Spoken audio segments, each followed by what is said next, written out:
नमस्कार, मी यशोदीप ऋषाली बाबासाहेब शेटे म्हणजेच वायडी बाबा. आज तुम्हा सगळ्यांचं पुन्हा एकदा स्वागत करतोय वायडी बाबा के बोल या पेजवरती. तर आज आपण वायडी टॉकमध्ये एक अतिशय छान असे गेस्ट घेऊन आलो आहेत ज्यांचं नाव आहे विशालजी कडलक सर.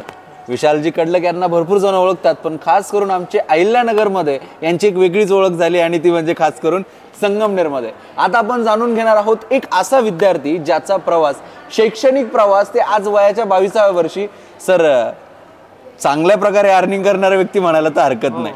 आणि त्यातल्या त्यात एक फेमस व्यक्तिमत्व, त्यांच्यासोबत आज आपण मनमोकळ्या गप्पा मारणार आहे आणि त्याही त्यांच्या अनोखी शैलीमध्ये, त्यांच्या आवडत्या भाषेमध्ये आणि त्यांच्या आवडत्या लँग्वेजमध्ये. सो सर, खूप खूप स्वागत आहे तुमचं वायडी टॉकमध्ये. धन्यवाद सर आम्हाला बोलवल्याबद्दल. अरे वा, बढिया.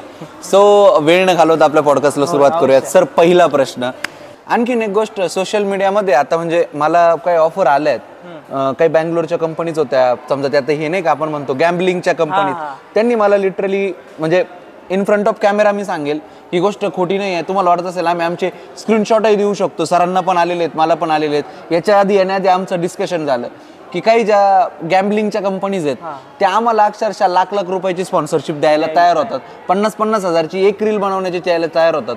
पण आजपर्यंत सरांनी ते काम केलेलं नाही, मी ते केलेलं नाही. तर तुमचं काय मत असेल त्यावरती की हे गॅम्बलिंगचे आहेत, म्हणजे समजा आता समजून घ्या तुम्ही, काही आपल्याला येतात त्या व्हिडिओज, फॉर एक्झाम्पल आपण त्या कंपनीचे नाव नाही घेणार, पण समजा फेम11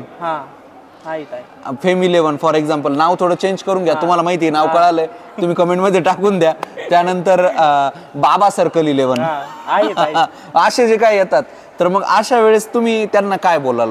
मी त्यांना पहिले तर म्हणजे अजून हेच नाही करत, म्हणजे नाही का रिस्पॉन्स नाही देत. कारण त्यांचं कसं असतं की आपले व्हिडिओ बारीक बारीक पोरं पाहतात कधी कधी, म्हणजे बघतातच, बरोबर, आणि मग त्यांच्या 100-200 इन्व्हेस्ट कर. आता मी अजून एक पर्यंतही केलेलं नाही, असं पुढे करेल का नाही माहित नाही मला.